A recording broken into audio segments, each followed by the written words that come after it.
ACL एक ligament होता है नी में जो आमतौर पर टेयर हो जाता है, टूट जाता है, तो उसको हम दोबारा से बनाते हैं आर्थ्रोस्कोपिकली, जिसको कहते हैं ACL रिकंस्ट्रक्शन।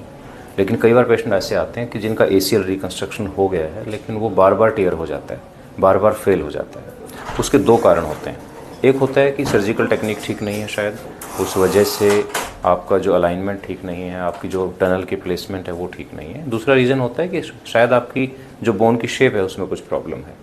बोन की शेप में सबसे बड़ी प्रॉब्लम होती है स्लोप। अगर आपकी स्लोप ठीक नहीं है तो आप कितना भी अच्छी सर्जरी करें ACL की तो वो बार बार फेल होती रहेगी। तो इस सनी का हमने देखा था, इनने 7 साल पहले ACL कराया था लेकिन वो फेल हो गया विदाउट एनी सर्जरी।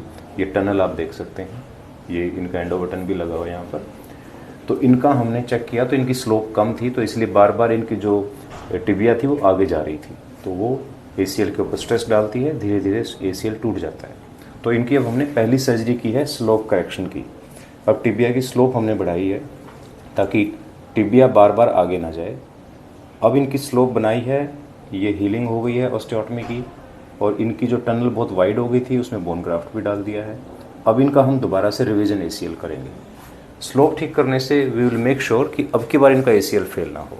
तो this is a very important finding. कई बार आपको लगता है कि शायद मेरा ACL इसलिए ख़राब हो रहा है बार बार कि सर्जरी अच्छी नहीं हुई है, लेकिन कई बार क्या होता है कि बोन की स्लोप ही आपकी ऐसी होती है कि उसमें ACL फेल होना ही होता है।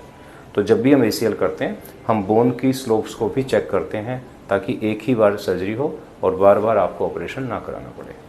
Thank you.